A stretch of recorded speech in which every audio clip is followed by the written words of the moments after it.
예, 오늘의 시황 브리핑 시작하겠습니다. 정치 불확실성이 단기에 그칠 것 같다. 또 이런 분위기가 만들어지면서 큰 폭으로 반등하는 그런 모습을 보였고, 특히 코스닥은 상승 종목 수가 역대 가장 많은 그런 날을 기록을 했습니다. 개인 투자자들 연속적으로 매도하면서 물량을 계속 빼는 그런 모습을 보였고, 또 여기에 이제 중국 부양 관련된 재료 이런 것들이 또 있었잖아요. 그래서 정적인 불확실성 완화, 수급의 변화, 그리고 이제 중국발 재료 이런 것들이 더해지면서 상승 종목이 압도적으로 많은 그런 이제 반등장을 만들어냈습니다.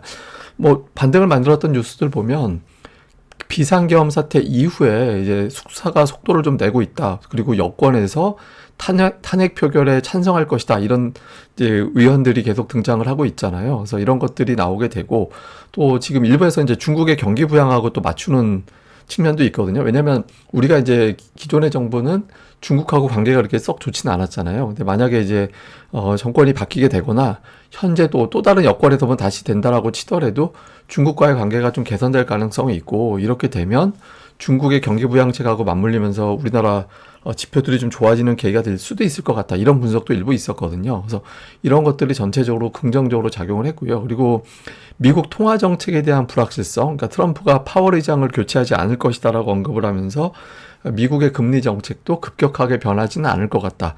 그러니까 이런 점들도 부분적으로는 좀 안도감을 주는 그런 측면이 있었죠. 그리고 오늘 지금 제가 방송하는 시간에는 이제 처리가 됐는데 금투세 폐지한다라는 것이 확정이 됐잖아요.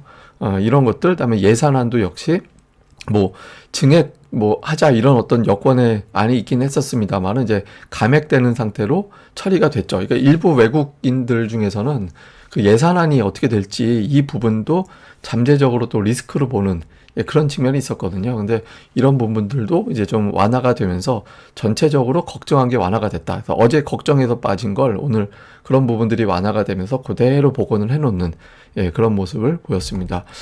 그리고 어제 반대매도 되게 많이 나갔잖아요. 반대매도 나가고 또 미리 반대매도 나갈 것 같으니까 미리 투매하고 이런 물량들이 많이 털렸거든요. 그래서 보통 이렇게 신용 관련된 물량이 많이 터지고 나면 그때가 바닥되는 경우가 많이 있죠. 그래서 어제 그런 모습이 나온 게 이번에 어떤 저점의 신호가 아니었겠냐, 이런 분석도 일부는 있었습니다. 그리고 어제 제가 보여드린 차트긴 합니다만은 그 코스피가 PBR 0.83에서 바닥이 나오는 경우가 되게 많았거든요. 그 이하로 내려간 사례도 있긴 있습니다. 그러니까 2003년도하고 2020년도 그때 코로나 때 0.71까지 빠진 적이 있긴 한데 대체로 0.83이면 바닥으로 작동을 했었거든요. 그래서 근데 어제 급락이 나오면서 0.83까지 빠졌잖아요. 그래서 이번이 저점으로 작용할 만한 그런 위치 아닌가? 이렇게 보고서 그러면 일단 반등. 이렇게 투자자들이 또 베팅을 했던 것 같아요. 이 관련해서는 제가 잠시 후에 자세히 과거 사례하고 보여드리겠습니다.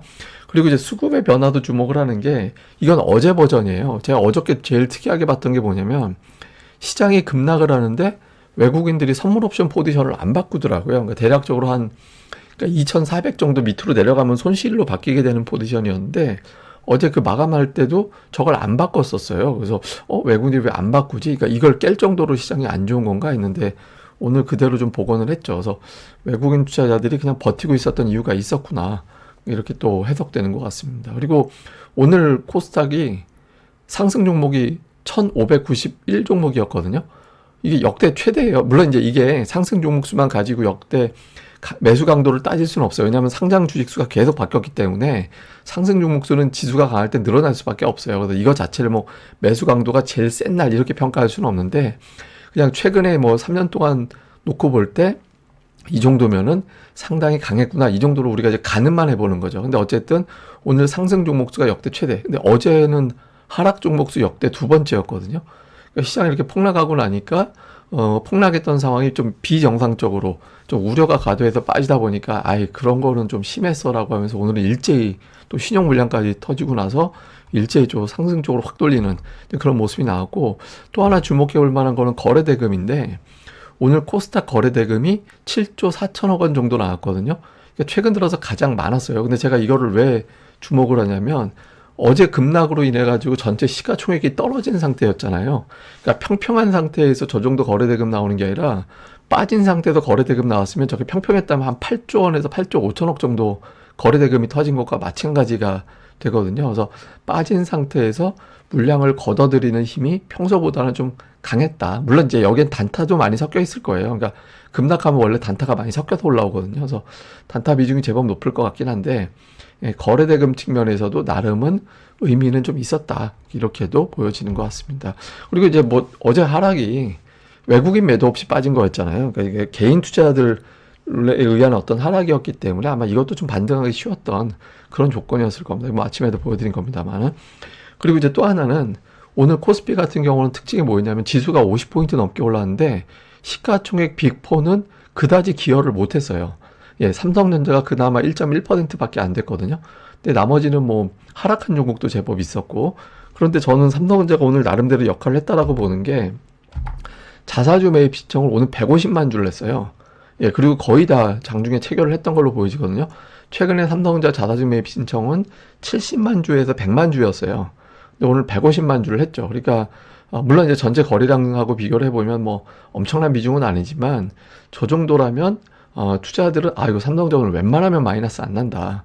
저 150만 주 다 장중에 집행을 할 거라고 보면 웬만하면 마이너스 나진 않겠구나라고 해서 지수가 안전판이 있다라고 투자자들이 믿고서 접근한 것도 그래도 지수가 쉽게 밀리지 않는 그런 이유로 작동을 했을 겁니다. 자, 수급에서는 외국인들이 오늘 매도, 오늘 아쉬웠던 게 오늘 매수로 끝났다면 10월 15일 이후에 처음으로 이틀 연속 매수가 되는 거였거든요. 근데 외국인들이 결과적으로 매도를 했죠. 근데 코스닥은 9월 이후에 처음으로 3일 연속 매수가 나왔어요. 그리고 코스피도 중소형주는 매수였거든요. 어쨌든 이제 대형주 위주로 매도를 한 건데, 그리고 수량 기준으로는 지금 3일 연달아 이제 매수가 나온 거고, 그러니까 매매한 종목을 보면 삼성전자를 1,300억 매도를 했고요. 근데 특이한 건 금융주가 자꾸 매도 쪽에 들어가 있거든요. 신한, KB, 하나 이런 것들이 다 매도에 들어가 있어요. 그래서 지금 금융주를 매도하는 게 좀 특이하고, 그러니까 매수 쪽에서는 뭐 유한양행이 매수일이고 네이버, 뭐 포스코홀딩스, LG화, 그러니까 2차 전지 부류의 종목군들이 상단에 좀 있고 그 외 제약, 바이오 계열들, 그다음에 뭐 하여튼 이런 것들이 좀 포진해 있어서 최상단의 시가총액 종목들보다는 그 아래 체급에 있는 종목들을 좀 매수하는 그런 모습을 보였고, 기관 투자자들은 아무래도 이제 금융 투자가 매수일 때는 시가총액 최상위 종목군들이 매수 쪽에 다 있을 수밖에 없거든요. 그래서 보시면 뭐 시총 상위 종목이 순수만 막아놓고 다 있잖아요. 그래서 오늘은 기관이 그냥 계속 시총 상위 중심으로 담았다 이렇게 볼 수 있겠고요. 다음에 코스닥 쪽에서는 외국인들이 약간 그 제약 바이오 계열의 종목군들 숫자가 매수 쪽에 상대적으로 더 많이 있었고요. 그러니까 매도 쪽에서는 그냥 2차 전지, 2차 전지 부류의 종목이 매도에 조금 더 포진해 있고, 다음에 그 외에 반도체 종목군들이 매도에 좀 숫자가 많았던 그런 모습이었습니다. 그리고 기관 투자자들은 뭐 특별하게 업종별 특징이 있다라고 보기는 어려울 것 같아요. 그러니까 종목 내에서 골라서 담는 이제 제약 바이오 계열의 종목들이 조금 더 많은 특징이 있었고, 그 외에는 그냥 골라 담았다. 그러니까 이런 모습을 보인 게 특징이었습니다. 자, 시장을 좀 요약해서 보면 그 오늘 미증시는 엔비디아가 지금은 다우에도 들어가기 때문에 엔비디아가 3대 지수 다 발목 잡았다라고 봐야 되는데, 근데 사실 오늘 뭐 엔비디아뿐만 아니라 11개 업종 중에서 2개 빼고 9개 빠졌거든요. 그러니까 미국은 이거 엔비디아 같은 대장주가 빠지니 흔들리네. 근데 종가가 그 51선이었어요. 여기서부터 좀 바닥 잡고 돌아서는지 이게 되게 중요합니다. 그리고 특히 중국 경기 부양 기대값이 좀 있거든요. 그러니까 중국의 경기 부양에 따른 어떤 효과가 계속해서 작동을 하느냐. 이게 이전에는 우리가 이제 중국하고 관계가 별로 안 좋았는데 그 골드만삭스 분석에 의하면 그 이후에 중국과의 관계가 개선이 된다라고 볼 때, 그러면 이제 우리나라가 중국 경기하고 좀 어느 정도는 일부 좀 수혜를 받을 수도 있다. 뭐 이런 식의 어떤 분석이들. 골드만삭스였나? 제가 블룸버그에서 본 건데 하여튼 그런 내용이 있었고요. 근데 이제 아직 외국인들이 현물에서 컴백하지 않았거든요. 그리고 뉴스에 따라 오락가락하는 게 아직은 좀 남아 있어서 추세적인 변화보다는 이제 일단 기술적 반등 해놓고 그 다음을 보자. 뭐 이렇게 보는 시각이 조금 더 우세했던 것 같습니다. 그리고 어제 제가 PBR 바닥권, 보통 이 정도면 이제 바닥이다라고 말씀을 드렸는데 거기서 반응을 했거든요. 일단 저점은 친 것 같은데 과거 사례를 좀 우리가 보면, 제가 아까 보여드린 차트인데 구체적으로 사례를 놓고 보면, 그러니까 2019년 8월에 0.83 찍었을 때 그때 당시에 미중 무역 갈등 이제 심화가 되면서 시장에 빠졌다가 이제 그때 0.83배에서 저렇게 돌아섰거든요. 그 다음에 이제 또 한 번의 사례가 2022년 9월, 그때 미국 인플레이션 수치 높게 나오고 막 경기 침체 이야기 나오고 막 그럴 때 또 0.83이었어요. 그때 0.83에서 바닥 잡고 또 물론 이제 시원스럽게 V로 쭉 올라간 게 아니라 올라갔다 또 한바탕 조정 나왔다. 그 다음에 올라가는 그런 형태긴 했죠.